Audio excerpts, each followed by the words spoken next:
Hey guys, I've been promising to do another video for a while to a lot of people out there that are commenting on the comments I'm making on YouTube videos.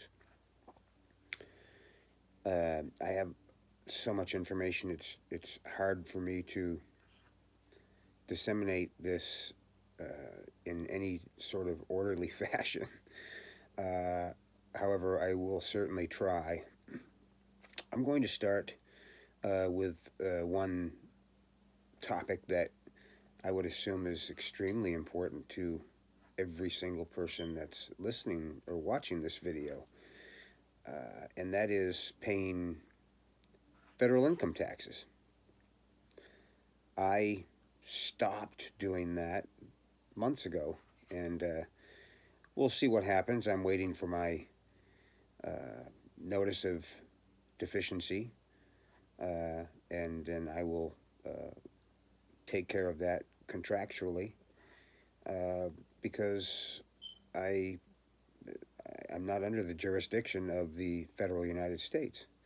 I've thankfully learned how to take the correct position as uh, a private man, and this stuff is extremely important. But anyway, I'll go back a little bit and give you some history.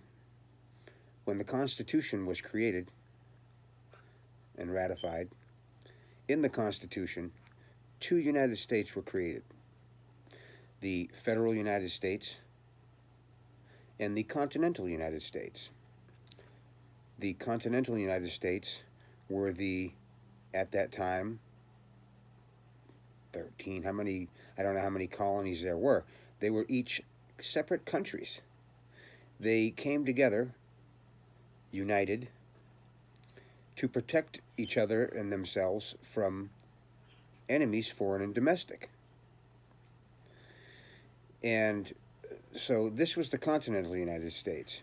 The federal United States was also one of the two United States created in the Constitution. And that, being the federal United States, is the Congress, judicial, executive, any any government, basically, uh, that is connected federally, uh, is the federal government. And the federal government has absolutely no jurisdiction over any sovereign state.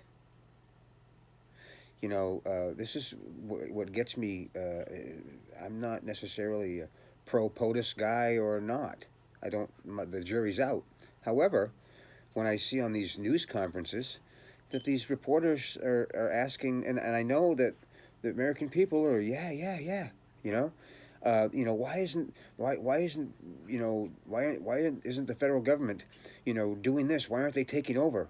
You really want them to take over and take all your rights? There's a reason that our founding fathers created two United States: the continental United States and the federal United States. You don't want the federal United States to have jurisdiction over you. Trust me, you don't want that. So, there are processes that have to be done. You know, Life is not all rainbows and butterflies. There's a thing called words and contracts, and they're important because you can't have billions of people going, yeah, no, no, no, we all talked about it and we all agree. No, there has to be paper, vessels, contracts. So I mean that makes sense. Okay. So anyway, there was two United States that were created: the District of Columbia and the Federal Territories. Federal consist of the federal United States.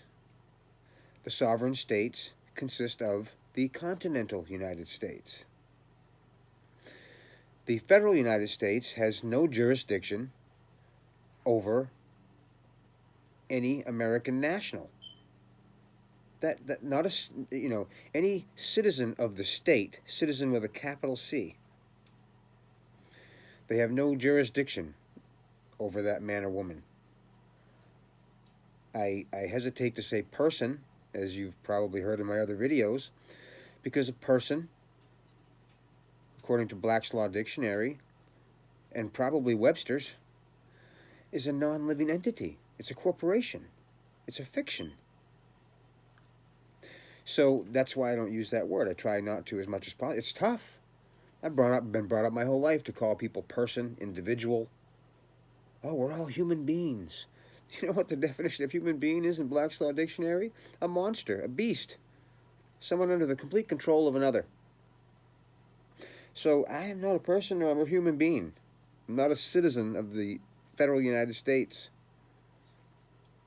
Creator forbid. So this is where they've tricked people. So they're doing it with language. Anytime someone is a victim or has been victimized, they did it. It was by their choice, by their consent. I'm sure they don't feel that way, but that's the reality of the situation. And so, when you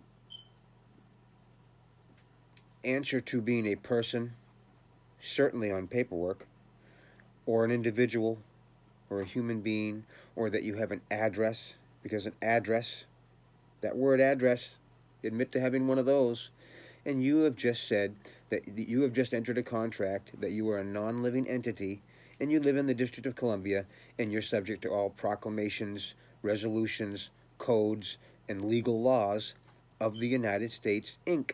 Corporation. You've surrendered your sovereignty and you've stepped into the corporation. Now, I can't imagine you wanted to do that, right? Because it never turns out good for you, ever, ever, ever. So I can only assume you don't want to do that. I certainly don't want to do that now that I know, what the hell's going on. But I'm no genius. I'm no guru, but I've learned a lot in 3 years, and I continue to learn more because it isn't super duper easy stuff here, but it isn't rocket science either. There's remedy out there for ones that don't know hardly anything at all. So anyway, if you admit to being a citizen or a person or any of these things, now you have to pay federal income taxes. Now there's always remedy. It gets to be a lot less than that when you're already in jail. Because once you're already in jail for whatever, you've already consented and dishonored yourself and dishonored the presentment, the piece of paper, because this is all admiralty law. It's about honor. It's shipping. It's international shipping laws, which, by the way, is the international law of piracy. That's what you're under.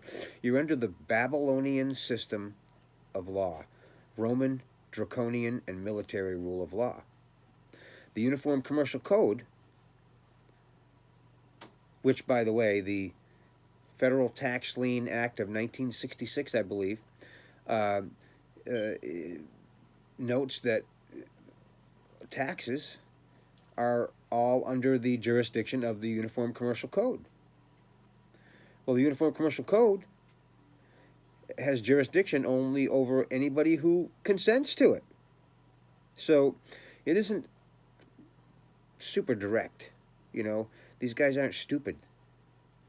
But it's not so complicated that every man and woman on this planet needs to keep paying that voluntary contribution. Because that's what it is. It's voluntary. You bitch about it, you cry about it, and then you pay them, and you volunteered that money. Because you're ignorant. And I don't mean that in a bad way. I was ignorant too. I'm still ignorant about a lot of things, I'm sure. Not as many, let me tell you. So, for mankind for us to free ourselves, it's about learning. It's about knowledge. It's about taking the correct position when you speak, and certainly when you put things on a vessel, which is a contract, piece of paper. If you put the wrong words on there, or in a certain way, you can take a sandpaper dowel up the wazoo. And guess whose fault it is? Yours. Ignorance is no excuse to the law. And that goes back to biblical times. I don't, you know, purport to have, certainly not on here, to have any faith or non-faith. But the 10 maxims of commercial law are in the Bible. This is not new, secret, evil information. This is old, ancient knowledge that's been forgotten by mankind or suppressed and then forgotten. And it's the entire life force behind this deception, because they were smart enough to create this system and then educate, teach us through public schools a Babel language, a debased form of the Latin and English text. So it's Babel. It doesn't mean anything, and the words that do mean something, the way they've written their codes and so forth, what you think you're doing as far as fending for yourself, you're doing the opposite. You're incriminating yourself. And so it's kind of bad. It's bad, but it's not bad if you understand the mechanics of the system. So anyway, let me make this short. This has gone on and on. I do this every time. And by the way, I'm giving absolutely no legal advice or any advice of any kind. This is an open metaphorically speaking, this is what I do. Okay? I claimed 9. I think they're still taking out a tiny bit, but I'll figure out a way to claim more just so they take nothing. They deserve nothing. And so, it's coming up on a year now. I should be getting my notice of deficiency from the IRS, the corporation that's based out of Puerto Rico, federal territory. They're trying to get me to contract with them and volunteer my currency to them. And so when I get that notice of deficiency, this is what I'm going to put on there. Nothing on the deficiency, but I will mail back a letter to them simply saying this presentment is dishonored. The person, Harold Hutchins, I'm not that person. I'm :Lehman Hutchins. That's the living soul. I have blood. When you cut me, I bleed. You can't cut a person and they bleed. It's a fiction. It's a corporation. See how they do this? So, again, I will send back a basic letter. You don't make it all legal. Don't trick yourself into their jurisdiction. A simple piece of paper and write on there, this presentment is dishonored. Your name, your person name, has reserved his rights under Uniform Commercial Code 1-308, and I do not consent. Period. You don't have to do anything else.